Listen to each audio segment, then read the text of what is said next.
Everyone wants a big friend circle, constant plans, and a life that looks exciting on Instagram, right? Then why do some people feel the happiest when the door is closed, the phone is on silent, and it's just them and their thoughts? People assume they're lonely, depressed, or too introverted, but psychology says people who like to be alone might actually possess a superpower that most people will never unlock. Before you judge the quiet one who stays home on weekends, understand this. Liking solitude is not the same as having no friends, hating people, or being socially broken. In fact, research on personality and emotional regulation shows that some brains are wired to recharge in silence, reflect deeply, and protect their mental energy like it's gold. So what does it really mean when someone genuinely prefers their own company?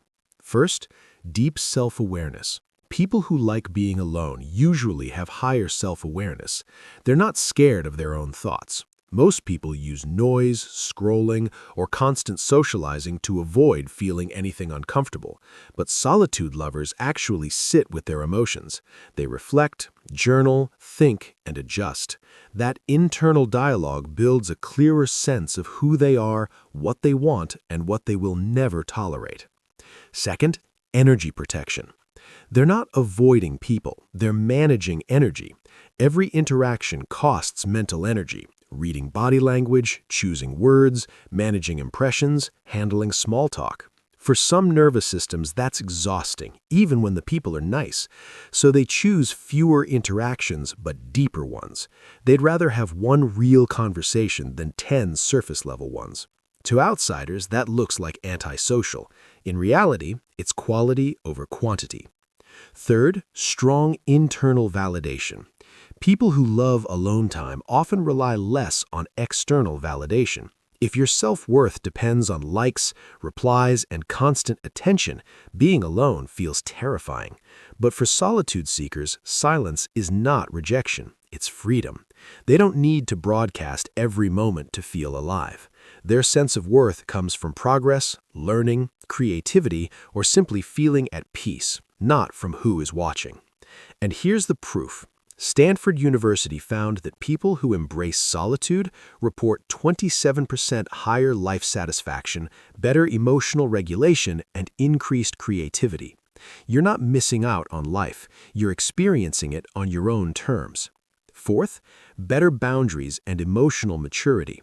Spending time alone also forces something most people never build: boundaries. When you enjoy your own company, you stop saying yes to every invite just to avoid disappointing others. You walk away from drama faster. You don't chase people who only remember you when they're bored. That looks cold from the outside, but psychologically, it's a sign of emotional maturity and self-respect. Of course, there's a difference between choosing solitude and feeling trapped in it. Healthy alone time feels peaceful. You can connect with people, you just don't need to all the time. Unhealthy isolation feels heavy and painful. You want to connect, but fear, shame, or past hurt keeps you locked away. If being alone feels like a prison rather than a preference, that's a sign to reach out for help, not proof that you're weak.